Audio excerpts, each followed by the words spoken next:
Boeing is a household name in aviation, but it is also a household name in space technology.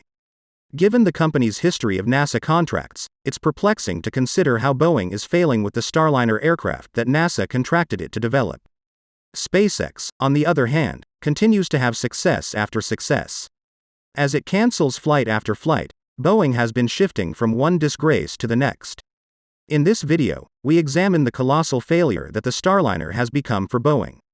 Boeing's experience with the Starliner began in 2010, when it was awarded one of two NASA contracts.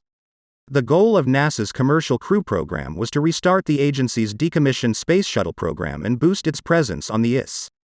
NASA commissioned both Boeing and SpaceX to create a reusable rocket spaceship system that will transport both humans and payloads to the space station in order to carry out the program. The space agency wants private businesses to launch humans and cargo to the International Space Station. To protect its bet, NASA issued two contracts for the same project, as it has done in the past. The objective is to have multiple operating astronaut taxis so that orbital access is always accessible, even if one of the contractors fails. Boeing received preferential treatment from NASA immediately away, receiving $4.3 billion to complete the development of the Starliner and carry out 6 initial missions. SpaceX, on the other hand, received only $2.5 billion for essentially the same job. Furthermore, Boeing received an additional $300 million to cover costs associated with exceeding its own project timeline. Boeing chose to launch its spacecraft atop a United Launch Alliance Atlas V rocket, while SpaceX intended to use its heavy-duty Falcon 9 booster rocket to launch its own Crew Dragon capsule. From that point forward, Boeing's Starliner's advancement could not be separated from what SpaceX is accomplishing with its Crew Dragon capsule. Unfortunately, the analogy is pathetic. Due to a variety of factors, both contractors ended up falling behind their initial schedule. NASA hopes flights to begin in 2017, but space technology is not without risk, since there are numerous ways for things to go wrong. For example, a month after successfully completing an uncrewed test voyage to the International Space Station in March 2019, a Crew Dragon capsule detonated on the test stand during engine trials. Only one of the two contractors, however, has delivered, and it is not SpaceX. Boeing's problems began even before the capsule reached orbit, when a propellant leak occurred while testing the Starliner's launch orbit engines in June of 2019. This forced the capsule's development to be pushed back. The Starliner was launched into orbit in December of 2019, over a decade after the deal was signed. However, the mission was a colossal disaster, as the Starliner was unable to reach the International Space Station due to a timing error that caused it to consume fuel prematurely. Instead, the capsule made a brief test journey back to Earth. The crew uncovered over 80 remedial measures that Boeing had to execute during the post-flight review by Boeing and NASA. Integrated testing and simulation were among the corrective steps. Procedures and operations, software, communication system for the crew module, and organization. It took more than a year for Boeing to address all of the flaws, including some it identified on its own, and prepare the Starliner for another flying test. The second attempt at a Starliner trip was intended to take place before April 1st, despite the fact that it would employ a different spacecraft. However, due to a severe power outage in Texas earlier this year, the planned flight had to be postponed. The Starliner, however, was met with a series of misfortunes and technical difficulties.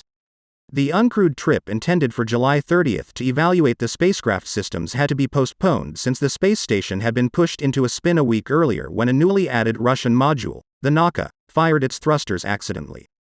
On the next launch day, the Starliner was already loaded onto its rocket, but a strong thunderstorm had passed across the launch location the day before. 13 of the Starliner's propulsion system valves failed to open during the countdown, causing complications, resulting in the cancellation of the launch. Boeing engineers were able to get 9 of the valves to work as a result of their debugging, but the remaining 4 remained stuck. John Vollmer, the Starliner's program director, remarked that if they had been able to remove all of the valves, the Starliner would have been ready to fly. The Starliner, on the other hand, had to return to the factory. Mr. Vollmer explained why the valves became stuck, stating that the problem was with the valves that control the flow of nitrogen tetroxide, the propellant used by the Starliner thrusters. Some of the nitrogen tetroxide most likely leaked past the valve's Teflon seals and reacted with moisture on the opposite side to form nitric acid, causing corrosion and friction inside the valves. Meanwhile, Boeing has continued to employ the same valve that was used in the Starliner's first launch, which was a flop in 2019. The valves had performed brilliantly and there had been no indication of failure. Boeing engineers must now determine whether the thunderstorm played a role in the accident. Despite the fact that Vollmer is almost certain the rain has nothing to do with it.